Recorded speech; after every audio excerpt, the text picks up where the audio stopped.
30 seconds to go.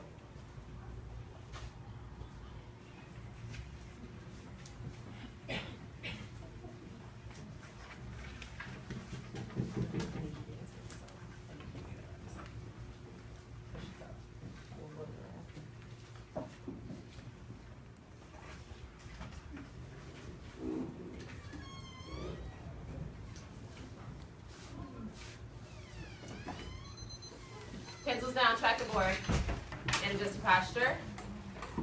Before we do the trade and the grade, we are going to just look at one first. And what I want you to do while you look at this one is determine the method that they use. And I want you to think about whether you agree or disagree with the use of that method. Don't say anything yet. We're not going to turn and talk just yet, and don't signal to me. You're observing on the board. Give me a thumbs up if you determine the method that they used already. Okay, I got 7 hands. Let's see. Got half of them now. Do them high. High thumbs. There we go. All right, so we're there. And I'm going to give you 10 more seconds. Think about whether you agree or disagree with that method for this. And be ready to defend your reasoning. You show yet, John? On 3, I want you to agree. Cosign if you agree, or throw up a disagree if you disagree. On 3. High. 1, 2, 3. Intriguing. Track. Jalen. Explain why you disagree. I disagree with this method in this Name scenario. the method and explain why you disagree. Huh?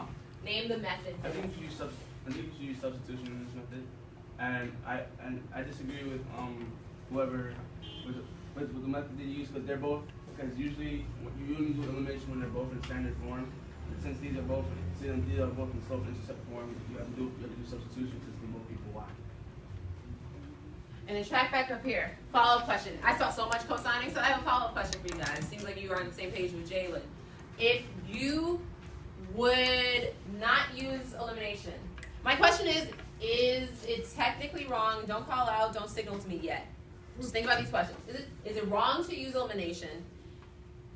Or if you're saying it's not wrong, is there another reason why you prefer to use a different method? Okay, I got a lot of hands on that one. So we're going to throw it back towards Kalia. I said I think it is wrong to use elimination because when you use elimination, you're solving for x and y, but in this problem, you just have to solve for x to answer the question. So I think elimination would be wrong. Fatea slightly disagrees. Track Fatea?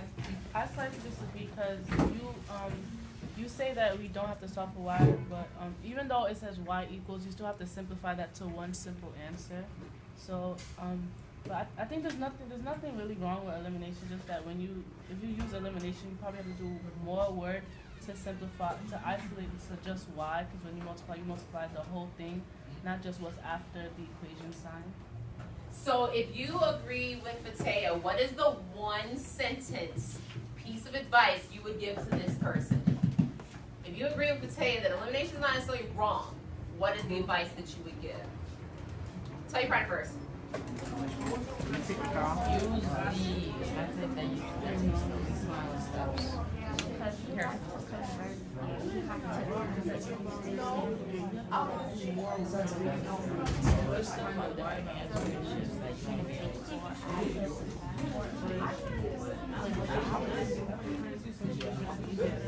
And you got your one sentence stomp. Okay. And you brought it back just like that. No need for the bell.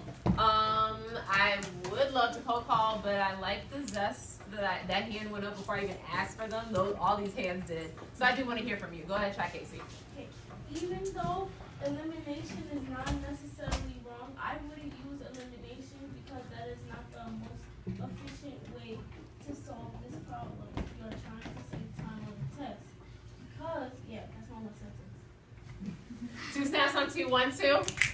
What is the most efficient method in this case? Substitution. One more time. Substitution.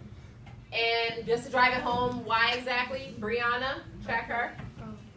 This is most efficient because you already know what it's already in intercept form, so you already know what y is equal to, so you could just substitute it in. 2 class answer 1, 2. Just want to make sure that we are clear on that because systems of equations is a huge standard in 8th grade, and if you can bet